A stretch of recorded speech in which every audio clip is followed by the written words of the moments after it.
3-4 महीना में चुनाव आने वाले हैं, क्योंकि आगे भी हम ही आने वाले हैं, उसकी भी आप परवाह मत कीजिए। सीएम शिवराज का ये अंदाज बताता है कि वो आने वाले विधानसभा चुनाव के लिए आत्मविश्वास से भरे हुए हैं।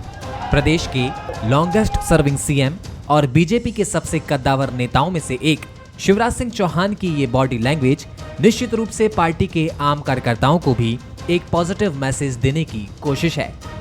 यानी सब कुछ ठीक है और जमीनी कार्यकर्ता पूरे उत्साह से तैयारी में जुट जाएं। और ये मत सोचिए कि 3-4 महीना में चुनाव आने वाले हैं, क्योंकि आगे भी हम ही आने वाले हैं, उसकी भी आप परवाह मत कीजिए।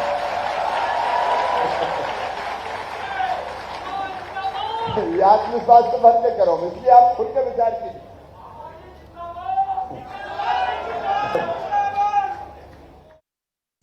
मुख्यमंत्री शिवराज सिंह चौहान ने बीजेपी की जीत को लेकर आश्वस्त किया, तो वहीं पूर्व सीएम कमलनाथ भी ताल ठोकते दिखे।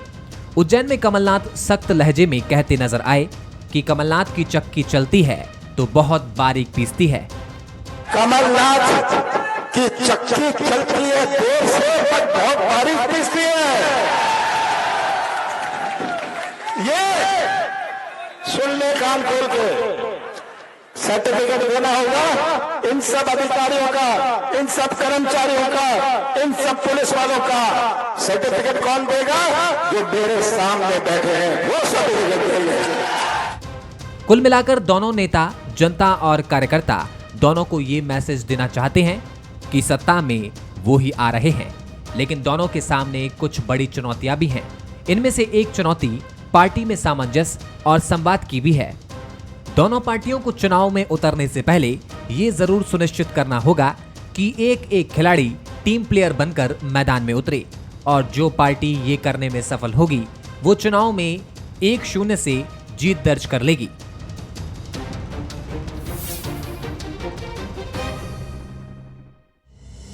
सवाल नंबर 1, चुनाव के नजदीक नेताओं का आत्मविश्वास एक मैसेज देने की कोशिश है। सवाल नंबर 2, चुनावी बयानबाजी क्या मनोवैज्ञानिक दबाव बनाने की कोशिश है।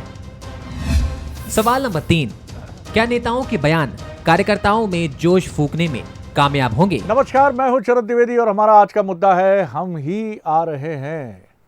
मुझको देखो कि जहां तक मुझको पाओगे वहां तक मैं ही मैं हूं, मैं ही मैं हूं, मैं ही मैं हूं। ये संवाद जब चुनाव नज़दीक आता है तो ज़्यादा सुनाई देता है और बड़ा अलग तरह का संवाद होता है, और ये आमतौर पर अपनी अपनी टीम के जो कप्तान होते हैं ये उनकी तरफ से आता है, क्योंकि यही वो समय है जब फ़िज़ाओं में थोड़ा सा धुंधलका बढ़ने लगता है, थोड़ा दिखाई सड़क पर आगे ऐसा लगता है कि कोहरा घना हो रहा है, और दोनों ही दलों को, यानी जो सत्ता में हो और जो विपक्ष में हो, दोनों को आगे का रास्ता थोड़ा थोड़ा धुंधला दिखाई देता है, क्योंकि यही वो वक्त होता है जब बड़ी ज़बरदस्त खबरें मिलना शुरू हो जाती हैं कि बोल सर अपन ही है, सर कोई नहीं है, सर मैदान में कोई नहीं है, टक्कर में अपन ही खड़े हैं सबसे आगे चक्कर में।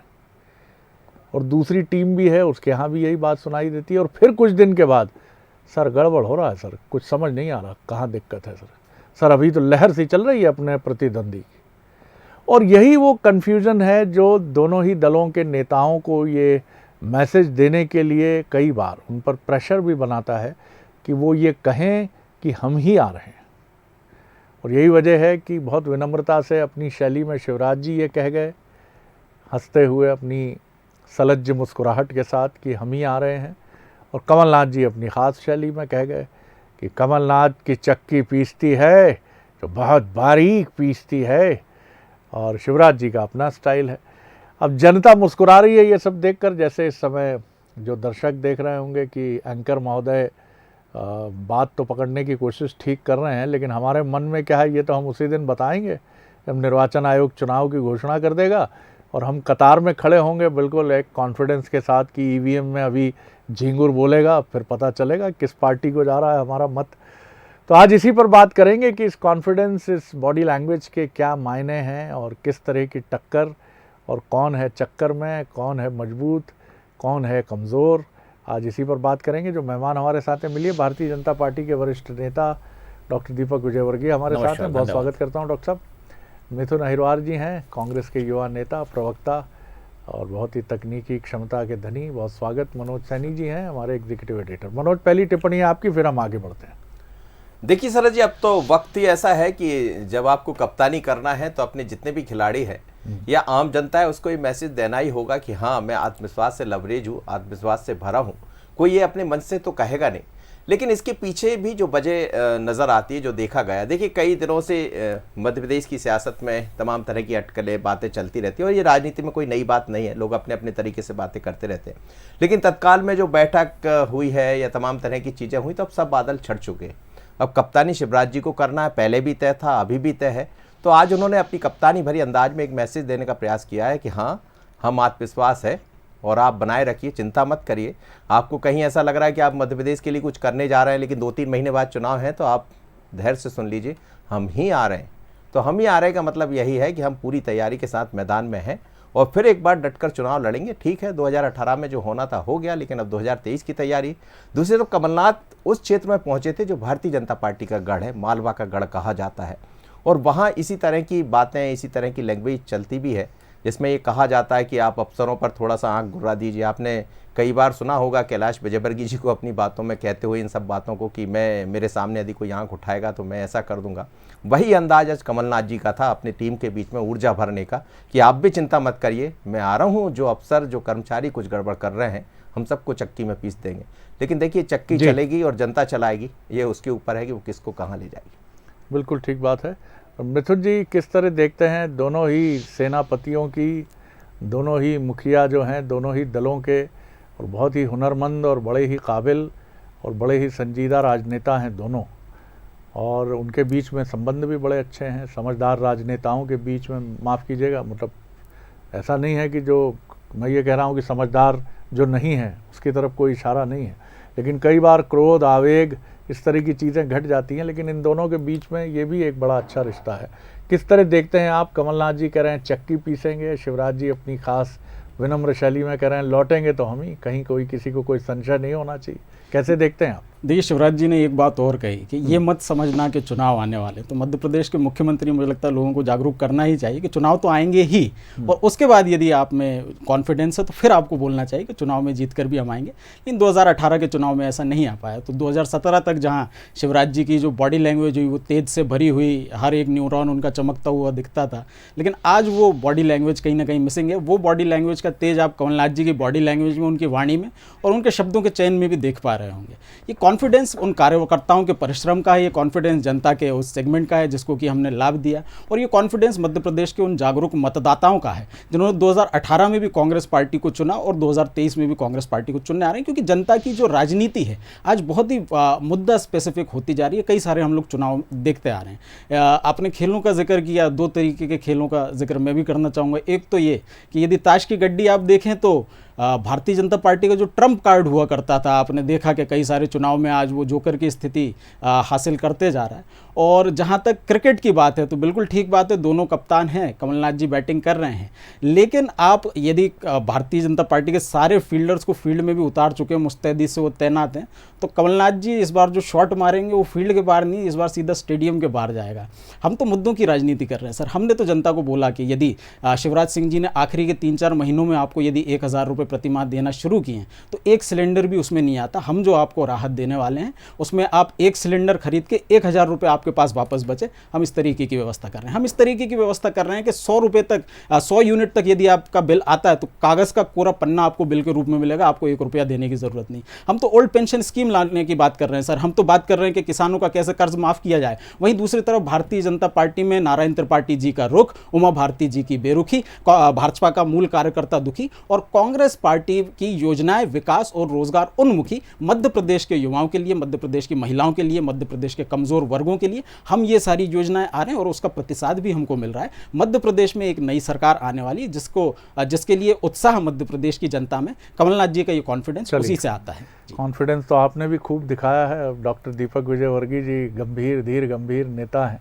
बारी उनकी है। आप देखा, बड़ा पोएटिक एक्सप्रेशन रहा डॉक्टर साहब आपके युवा साथी का, क्या कहेंगे आप? देखिए, ऐसा है कि चुनाव में हर पार्टी अपना दावा कर सकती है। कांग्रेस जैसी कमज़ोर पार्टी भी ये तो कहेगी कि नहीं कि हम हारने के लिए चुनाव लड़ रहे हैं, और कमलनाथ जी का जो बयान है कि कमलनाथ जी की जो चक्की है वो बारीक आटा पीसती है, तो जाहिर तौर पर बहुत कुछ बोलने के लिए उनके पास नहीं है। मुहावरों और ताली पिटवाने के लिए डायलॉग बोले जा सकते हैं फिल्मों के, लेकिन कमलनाथ जी के पास ना तो 15 महीनों का कोई रिकॉर्ड है कि उन्होंने 15 महीने में क्या किया, और जो इनके 1072 वादे थे जनता से 2018 के चुनाव में, उसमें से एक भी वादा इन्होंने जो पूरा नहीं किया, उसकी कोई सफाई भी नहीं दे सकते वो। ना सिर्फ कमलनाथ जी, बल्कि इसके पहले जब भी कांग्रेस की सरकारें नहीं हैं, चाहे वो दिग्विजय सिंह जी की सरकार हो, चाहे वो अर्जुन सिंह जी की सरकार हो, चाहे मोतीलाल वोरा जी की हो, श्यामाचरण शुक्ला जी की हो, किसी सरकार ने कोई काम किया नहीं ज़्यादा। और जितना इनकी 50 सालों में सरकारों ने काम किया था, उससे 50 गुना काम 20 सालों में भाजपा की सरकारों ने किया हो। चाहे वो सड़क की बात हो, बिजली की बात हो, स्किल डेवलपमेंट की बात हो, स्कूलों के उन्नयन की बात हो, महिलाओं के सशक्तिकरण की बात हो, हर स्तर पर भारतीय जनता पार्टी ने मध्य प्रदेश की जनता को मजबूत बनाया है, मध्य प्रदेश की जीडीपी को मजबूत बनाया है। और कोई वजह नहीं है कि कांग्रेस के बारे में कोई सोचने की भी कोई बात हो। जहाँ तक 2018 के चुनाव की बात है, तो आप सबको ध्यान होगा कि कांग्रेस के लोगों ने मंदसौर में किसान आंदोलन के जरिए दंगा भड़काने की कोशिश की, और दूसरी तरह से मैनिफेस्टो के जरिए झूठे वादे किए। उधर ग्वालियर में जगह जगह प्रदर्शन करवाया, जातिवाद भड़काने की कोशिश की। मैं समझता हूँ कि मध्य प्रदेश में इस समय पुलिस भी सतर्क है, और इस तरह की कोई विध्वंसक कार्रवाई कांग्रेस ही नहीं कर पाएंगे जिससे जनता को बरगलाया जा सके। मध्य प्रदेश में भारतीय जनता पार्टी बहुत मजबूत स्थिति में है, और हम 2/3 से ज़्यादा सीटें जीतेंगे। मनोज जी, करीब करीब 2 दशक पहले, 1.5 दशक पहले लालू प्रसाद जी का एक जुमला चलता था, उसको दिग्विजय सिंह जी से भी जोड़ा गया, लेकिन कहने वाले कहते हैं कि उसमें दिग्विजय सिंह जी ने कभी ऐसा कहा नहीं। लालू प्रसाद जी के बारे में ऐसा दावा सामने आता था कि वो कहते थे चुनाव इससे काम से नहीं जीता जाता है, चुनाव जीता जाता है मैनेजमेंट से। मैनेजमेंट यानी प्रबंधन चुनाव की ताकत है, ऐसा वो कहते थे, ऐसा दावा है। आप कितना मानते हैं कि जैसा बीजेपी कह रही है कि हमने बहुत काम किए हैं 18 से 20 साल में, और सड़क, बिजली, पानी की पूरी इबारत मध्य प्रदेश में हमने लिखी है। कांग्रेस का कहना है कि हमको छल बल से सत्ता से दूर रखा बीजेपी ने, सरकार भी बनी 15 साल बाद तो गिरा दी गई, वरना हम भी दिखा देते कि हमारे विजन के डॉक्यूमेंट में क्या क्या है। क्या आप देखते हैं इस समय मानस जो है जनता का, क्या क्या मुद्दे? बीजेपी का दावा ये भी है कि उसके पास डबल इंजन की सरकार है, यानी मोदी जी का चेहरा जो इस समय सबसे महत्वपूर्ण चेहरा है राष्ट्रीय राजनीति का, और जिसका लोगों के मन पर असर होने का दावा भी किया जाता है, समीक्षक भी करते हैं, बीजेपी भी करती है।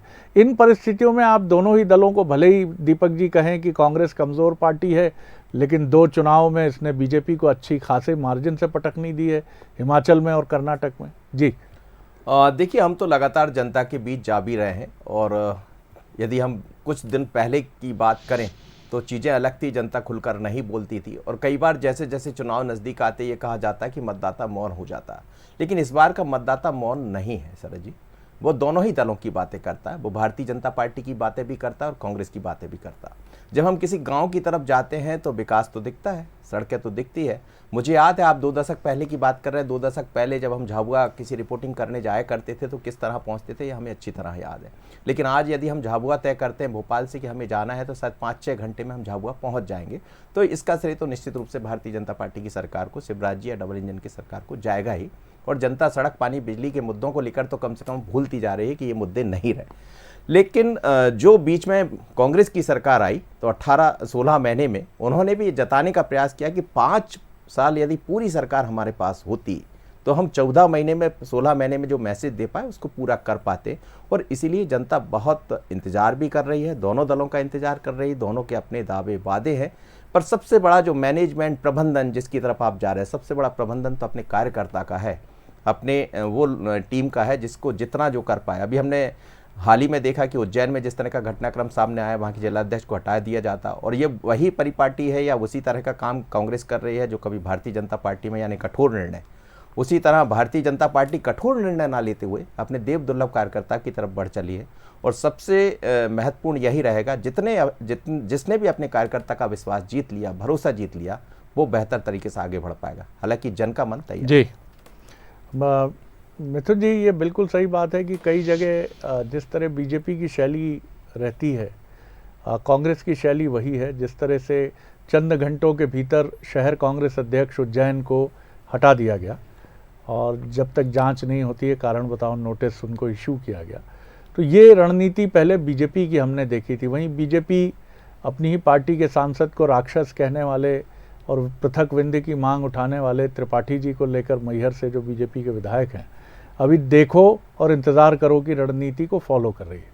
क्योंकि ये भी सही बात है कि अगर आप किसी गलत मौके पर कोई ऐसी कार्रवाई कर देते हैं तो सामने वाले का कद भी बहुत बड़ा हो जाता है और उसकी डिमांड और उसकी मांग को भी बड़ा बल मिल जाता है। लेकिन फिर भी क्या आपके दावे, आपने जो एजेंडा आप लेकर आ रहे हैं उससे अलग भी क्या ताकत, अगर मैं आपसे पूछूं कि कांग्रेस की क्या ताकत आप देखते हैं, क्या इस बार की ताकत में आप मुख्य तीन चीज़ें क्या गिनाएंगे?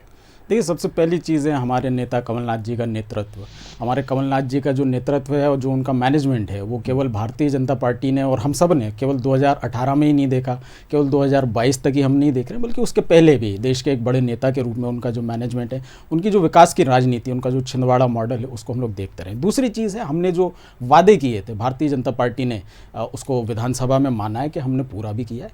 और तीसरी मैं बहुत महत्वपूर्ण बात कहना चाहूँगा, जो कमलनाथ जी भी जिस ओर इंगित कर रहे थे कि इस बार जो हमारा चुनाव है, भारतीय जनता पार्टी की तो संगठन शक्ति से हम सब परिचित हैं, लेकिन इस बार का चुनाव कांग्रेस पार्टी का संगठन भी लड़ेगा। आप देखिएगा किस तरीके से हमारे संगठन के लोग मजबूती से भारतीय जनता पार्टी की सरकार के खिलाफ लड़ाई लड़ रहे हैं। और जो आपने कमलनाथ जी की चक्की पीसने वाली बात कही, वो इस बात के लिए उन्होंने अपने कार्यकर्ताओं से कही, क्योंकि कई जगह कांग्रेस पार्टी के लोगों के साथ अन्याय हो रहा है, बेमतलब उनके ऊपर केस डाले जा रहे हैं। आप देखेंगे अधिकारियों का एटीट्यूड है, कोई अधिकारी कभी ये कहता है कि आपको 25 साल तक भाजपा को जिताना, ये अधिकारी की भाषा नहीं हो सकती। कोई अधिकारी आरएसएस के कार्यक्रम में जाकर के संघ की ही मुद्रा में जिस तरीके से वो लोग शपथ लेते हैं उस तरीके से खड़ा नजर आता है। यदि कांग्रेस पार्टी के सीनियर नेताओं को यदि कोई आईपीएस अधिकारी कहता है हम आप पर नजर रखेंगे, तो आपका नजर रखने की जिम्मेदारी तो आपकी अपराधियों के ऊपर है। तो ये सब बातें जो हैं, कमलनाथ जी ने पूरा इसका संज्ञान लिया। हमारे अध्यक्ष यदि हमारे ऊपर कोई आंच आती है तो सबसे आगे लाठी खाने के लिए भी खड़े होंगे, और कहीं ना कहीं जब हम सरकार में आएंगे तो वो अधिकारी जिन्होंने अपनी जिम्मेदारी को पूरा नहीं किया, कमलनाथ जी की चक्की में पिछली बार भी अच्छे से पिसे थे, इस बार भी पिसेंगे। एक बात मैं ज़रूर कहना चाहूँगा, भारतीय जनता पार्टी के विकास की बहुत जिक्र होता है, तो भारतीय जनता पार्टी के विकास को हम देखते हैं कि एक बारिश में 300 करोड़ का साहब कारम डैम टूट जाता है, एक बारिश में 500 करोड़ का मंडीदीप का पुल टूट जाता है, और हवा चलते ही 850 करोड़ का महाकाल लोक यदि धराशायी हो जाता है। तो भारतीय जनता पार्टी के दावे और वादे और सच्चाई, इनमें ज़रूर फर्क है। कांग्रेस पार्टी ने जो इंफ्रास्ट्रक्चर बनाया उसका उपयोग जनता आज भी कर रही है, जनता इस सच्चाई को समझ भी रही है और आने वाले चुनाव में भी अपने वोट के रूप में उसको सर्टिफिकेट प्रदान करेगी। दीपक जी, सुनिए आपने बात, आपके मित्र जो कह रहे हैं कि विकास का जो भी मॉडल मध्य प्रदेश में रहा, उनका आरोप है उसमें बहुत सारी चीज़ें कच्ची पक्की हैं। दूसरी बात वो कह रहे हैं कि लीडरशिप की मजबूती, और 2018 में कमलनाथ जी ने इसको प्रूव भी किया है। इस बार अगर मैं भी आपसे आपकी 3 ताकत की बात करूं कि 3 आपकी सबसे बड़ी शक्ति क्या है, क्योंकि 2018 भी आपके सामने है, उसका सबक भी आपने लिया है, बहुत सारी चीज़ों को आपने ठीक करने की भी कोशिश की और बहुत सारी चीज़ें अभी भी चुनौती बनकर बीजेपी के सामने खड़ी हैं, और इसी तरह की स्थितियां कांग्रेस के सामने भी हैं। कैसे आप अपनी 3 महत्वपूर्ण शक्तियों को किस तरह से आप बताएंगे? देखिए, पहली जो हमारी शक्ति है उसका मैंने जिक्र आपके सामने पिछले वक्तव्य में किया कि मध्य प्रदेश में पिछले 20 सालों में हमने जो विकास किया है, चाहे अधोसंरचना की बात हो, चाहे समाज के कमज़ोर वर्गों के विकास की बात हो, उनको सशक्त बनाने की बात हो, हर स्तर पर मध्य प्रदेश के सभी 7 करोड़ से ज़्यादा लोग हैं वो सशक्त हुए हैं। मध्य प्रदेश के जो जीडीपी है वो करीब 5 गुना हो गई है। इतनी तेज़ी से देश का कोई और राज्य तेज़ी से नहीं बढ़ा है। तो जाहिर तौर पर मध्य प्रदेश ने जो कुछ हुआ है भारतीय जनता पार्टी की सरकार के द्वारा, उसको जनता भी अप्रिशिएट करती है। दूसरा, केंद्र में भारतीय जनता पार्टी की जो सरकार है, नरेंद्र मोदी जी ने पिछले 8 सालों में जो किया है उतना 60 सालों में कांग्रेस नहीं कर पाई थी, और हर स्तर पर नरेंद्र मोदी जी को सराहा जाता है, उनको अप्रिशिएट किया जाता है। तो नरेंद्र मोदी जी की अपील, उनकी डबल इंजन की सरकार की अपील निश्चित तौर पर भारतीय जनता पार्टी की जीत को बहुत पुख्ता बनाने का काम करेगी। और तीसरा, हमारा जो राष्ट्रवाद का मुद्दा है, हिंदुत्व का मुद्दा है कि इस देश में हम जो अराजकतावादी तत्व हैं, जो विध्वंसवादी तत्व हैं, उनके खिलाफ सख्त कार्रवाई करते रहेंगे, चाहे कांग्रेस तुष्टीकरण की राजनीति करे या वोटों की राजनीति करे, डिवाइड एंड रूल की राजनीति करे, लेकिन भारतीय जनता पार्टी एकात्म भारत, सख्त राष्ट्रवाद, इसके मुद्दे से पीछे हटेगी नहीं। जी मनोज जी, एक फिल्म है 90 के दशक के पहले की, देश प्रेमी, हम लोग कॉलेज से निकले ही थे, इसलिए उसका वो गीत याद आता है अक्सर। जी जी। नफरत की लाठी तोड़ो, लालच का खंजर फेंको, जिद के पीछे मत दौड़ो, मेरे देश प्रेमियों आपस में प्रेम करो, देश प्रेमियों। अब इसी को कार्यकर्ताओं में बदल दीजिए बीजेपी कांग्रेस के, गाना फिर वही दोहराइए, नफरत की लाठी तोड़ो, लालच का खंजर फेंको, जिद के पीछे मत दौड़ो, मेरे बीजेपी और कांग्रेस के कार्यकर्ताओं अपनी अपनी पार्टी से प्रेम करो, पार्टी की जीत के लिए दौड़ो। इसको आप कहाँ देखते हैं? देखिए, प्रेम तो करना पड़ेगा। और आप देखिए कुछ चीज़ें जो तस्वीरें सामने आ रही है, जैसे आपने बिंद का जिक्र किया भारतीय जनता पार्टी के लिए, तो बिंद से आज देखिए सांसद का बयान भी आ गया। और उनका जो बयान था, मतलब एक तरह से चुनौती जो दी थी नारायण त्रिपाठी ने, वो चुनौती को उन्होंने स्वीकार किया और ये कहा कि हाँ मैं आज यहाँ बैठा हूँ। उन्होंने कहा था कि आकर दिखाया मैहर में, तो वो जाकर बैठ गए, जाकर भी बैठ गए। और ये भी कह दिया कुछ नेता ऐसे हैं जो बोलने का ज़्यादा काम करते हैं। तो हमें लगता है इन सब चीज़ों के पीछे कहीं ना कहीं कार्यकर्ता के मन में एक दूसरा भाव पैदा होता है, तो उसको ठीक करने की आवश्यकता होगी। नफरत की जो लाठी है उसको दूर करते हुए एक प्यार की आंधी लाना पड़ेगा, प्यार पैदा करना पड़ेगा। ये जरूरत है। आप ये मान रहे हैं दोनों ही पार्टियों को इसकी बेहद ज़रूरत है? बेहद ज़रूरत है, क्योंकि हमें दिखाई भी दिया, हम देख रहे हैं अभी उज्जैन की जब बात करते हैं तो उनका अध्यक्ष ही ऐसी बात करता है कि यदि फलाने किसी व्यक्ति को टिकट दिया तो वो यहाँ से नहीं हो पाएगा। तो ये नफरत ही तो है। तो नफरत तो दोनों को दूर करना पड़ेगा। अब जितनी नफरत लोगों के बीच से, कार्यकर्ताओं के बीच से दोनों पार्टियां हटा लेंगी, उसका बेड़ा पार हो जाएगा शरद जी। लेकिन बहुत तैयारियां भारतीय जनता पार्टी की, कल 20 तारीख है, 20 तारीख से 30 तारीख तक एक बड़ा कार्यक्रम करने जा रहे हैं, घर घर पहुंचने वाली हैं। इसीलिए आज शिवराज जी उत्साहित दिखाई दे रहे थे। कांग्रेस की तरफ से 66 सीटों की तैयारियां पूरी हो गई है। कमलनाथ 50 सीटों पर होकर आ गए। तो दोनों दल अपने अपने तरह से लगे, इसलिए दोनों का आत्मविश्वास। मिथुन जी, बिल्कुल सही बात है कि आपको अपने गिरेबान में भी झांकना पड़ेगा, बीजेपी को अपने गिरेबान में झांकना पड़ेगा। आप दोनों की चुनौतियां यही हैं कि आप एक सत्ता में लंबे समय तक रहने की वजह से उसके यहाँ महत्वाकांक्षी कार्यकर्ताओं और नेताओं की फौज है, तो आप सत्ता से दूर रहे, आए भी तो सत्ता में लंबा समय नहीं रह पाए। तो आपके यहाँ भी एक आकांक्षी वर्ग है कि भैया अब कब मौका मिलेगा, अब नहीं तो कभी नहीं, अभी नहीं तो कभी नहीं। तो सबसे महत्वपूर्ण चीज़ यही है कि ऐसे में जो पार्टी से प्रेम करेगा, पार्टी के लिए काम करेगा और इसमें नहीं उलझेगा कि क्या मिलेगा क्या नहीं मिलेगा, उसका बेड़ा पार हो जाए।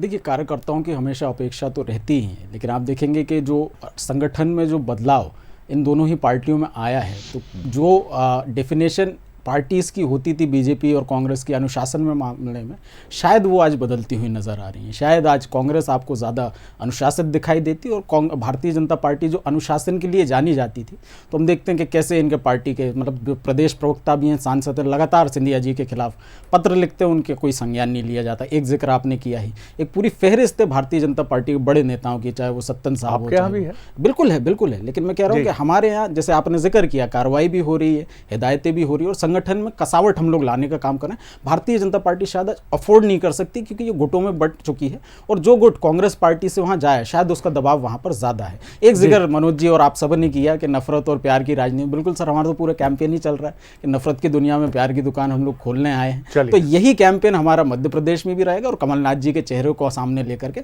जनता के बीच जाकर के जनता का आशीर्वाद हम लोग प्राप्त करने का काम करें। प्यार की दुकान खोलने का दावा तो कर रही है डॉक्टर साहब दीपक विजयवर्गीय जी। देखिए, ऐसा है कि ये जो दुकान शब्द है, इससे ही जाहिर है कि कांग्रेस पार्टी केवल सौदेबाजी कर रही है जी। प्रेम में, स्नेह में कोई सौदा नहीं होता है। और जनता से अगर कांग्रेस पार्टी को प्रेम होता, मोहब्बत होती, तो जनता कांग्रेस को इस तरह खारिज नहीं करती जिस तरह मध्य प्रदेश में लगातार किया है, दूसरे देश के दूसरे हिस्सों में किया है। तो दुकान खोलती रहें, सौदेबाजी की बात करती रहे कांग्रेस पार्टी, जातियों में बांटने की बात करती रहे। कांग्रेस के जो नेता हैं कमलनाथ जी, चक्की में पीसने की बात करते रहें, धमकाते रहें सरकारी अधिकारियों को, इससे फ़र्क पड़ने वाला नहीं है। क्योंकि असल में जो जनता से अपील करने की बातें हैं, कमलनाथ जी को वो बताना है कि 15 महीने में आपने क्या किया।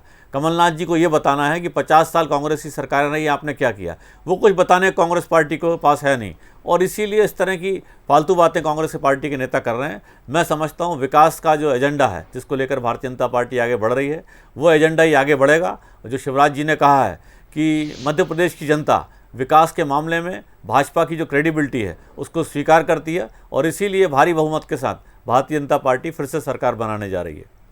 मनोज जी, जब हम लोग छोटे थे, पंचतंत्र की कहानियाँ पढ़ते थे, तो दो मुंह वाले एक भाई की कहानी हम पढ़ते थे, जिसका पेट तो एक ही था, यानी मुंह दो थे, भोजन अलग अलग मुंह से ग्रहण करते थे। उनके बीच में मनमुटाव हो जाता है तो उसमें से एक भाई ये तय करता है अपनी बुद्धि से, क्योंकि मस्तिष्क भी अलग अलग हैं, कि मैं विष का सेवन कर लेता हूँ, मरेंगे तो हम दोनों ही, क्योंकि हमारा पेट तो एक ही है। और वो विष का सेवन कर लेता है। दूसरा रोकता रहता है, मत करो मत करो, ये हमारा अंत है। कई बार ईर्ष्या और लोभ इसी तरह के एक मोर्चे पर और एक इसी तरह के अंत की तरफ हमको ले जाता है। ये सबसे महत्वपूर्ण चीज़ है, क्योंकि आज नैतिकता, आदर्श, मूल्य धराशायी हुए हैं। ऐसे में आपको लगता है कि उन नेताओं की बड़ी महती भूमिका है अब, जो अपने कार्यकर्ताओं को समझा सकें और नफरत के इस प्रपंच से अलग कर सकें। बहुत संक्षेप में, बहुत कम वक्त है मेरे पास। देखिए, बिल्कुल निश्चित रूप से, और मुझे लग रहा है दोनों दलों ने इस पर काम करना शुरू कर दिया है। कैलाश विजयवर्गीय को जो जिम्मेदारी दी गई है, लगातार वो दौरे कर रहे हैं। नरेंद्र सिंह तोमर उसमें एक महत्वपूर्ण भूमिका निभा रहे हैं। दिग्विजय सिंह जी कांग्रेस के लिए, और दिग्विजय सिंह को हम देख रहे हैं कि वो लगातार 66 सीटों पर होकर आ गए, और वो 66 में से 50 सीटों पर कमलनाथ भी होकर आ गए। तो मुझे लगता है दोनों ही दल इस बात को समझ रहे हैं। और फिर वही बात आ जाएगी शरद जी, कि जिसने नफरत को तोड़ दिया, जिसने प्यार को समझा दिया और अपने कार्यकर्ताओं के मन में विश्वास जता दिया, वही आगे बढ़ पाएगा। क्योंकि ये चुनाव जो है निश्चित बिल्कुल बिल्कुल, कांटे लेकिन की टक्कर जी, बड़ा सवाल यही है कि ये नफरत इस तरह से कैसे पनप जाती है कि कोई अपने ही कुनबे को नुकसान पहुंचाने के लिए जुट जाता है। और ये सच कांग्रेस के लिए भी है और ये सच बीजेपी के लिए भी है। और ये उन तथाकथित जामवंतधारी नेताओं के लिए, क्षमा कीजिएगा, बड़ी चुनौती है, जो निष्पक्षता का दावा करते हुए नौजवानों की आवाज़ और लाठी बनने का दावा करते हैं, लेकिन शायद वो जामवंत की ये बुद्धिमानी भरी भूमिका अपनी अपनी पार्टी के लिए निभा नहीं पाते हैं। चुनौती है उनके लिए, और युवा पीढ़ी के लिए भी चुनौती है कि क्या आप जिस कुनबे में, जिस परिवार में पले बढ़े हैं, क्या उसी को नुकसान पहुंचाएंगे? बड़ा सवाल है। मतदाताओं का निर्णय बताएगा कि कितना किसने अपने इस मन मुटाव पर काबू पाया। बहुत शुक्रिया मिथुन जी, बहुत धन्यवाद डॉक्टर साहब, दीपक विजयवर्गीय जी, बहुत धन्यवाद मनोज जी। आगे देखिए छत्तीसगढ़ आज का मुद्दा, सियासत की परीक्षा। नमस्कार।